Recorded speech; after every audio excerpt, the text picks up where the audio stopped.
Our Advent attention now rightly focuses on the human coming, the Adventus of Jesus among us. The prophet Micah announces that in the small and relatively insignificant town of Bethlehem, at least in comparison to the capital city of Jerusalem, a new ruler will be born. Bethlehem was a tiny village about 6 miles south of Jerusalem.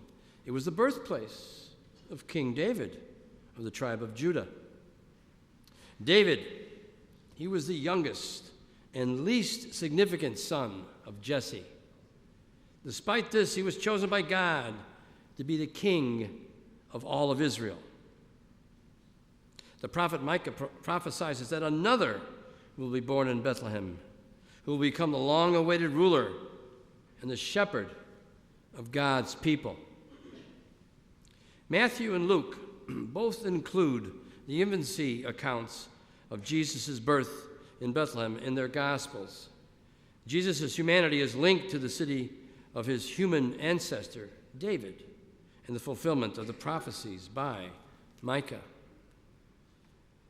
Our Gospel takes place immediately after Mary has given her fiat. Let it be done unto me according to your will. She begins her pregnancy by humbly traveling a 3-day journey to assist her aging relative, Elizabeth. She ignores her privileged position as a mother of the Messiah. When the two women meet, Elizabeth is aware of the blessedness of her young relative. She is also aware that Mary is pregnant with the one who is her Lord. Elizabeth's child in her womb is John the Baptist. He leaps for joy at the presence of the Lord within Mary. Our readings focus on the imminent celebration of the birth of Jesus, Christmas. They emphasize the human origins of the Son of God. They speak to the response that should be ours celebrating the birth of Jesus. Although our focus might tend towards singing Christmas carols and presents under the tree, which maybe isn't too bad, we ought to focus on the one who was born to bring us salvation by his life, his ministry, his death, and his resurrection.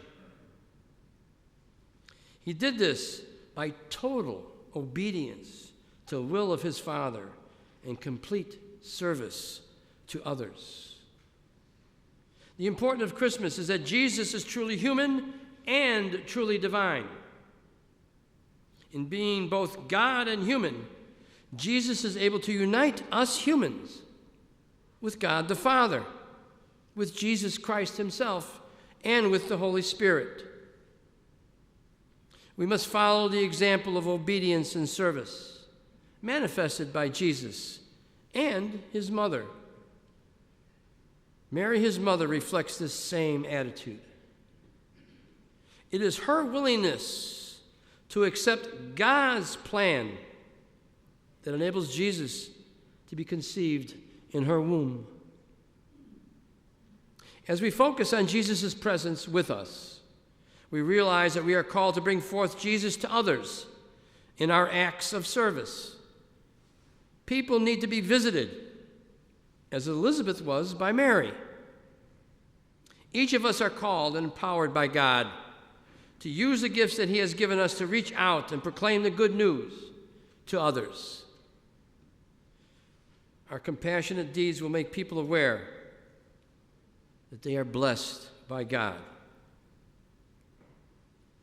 As our psalm for this evening says, God, give us new life, and we will call upon your name.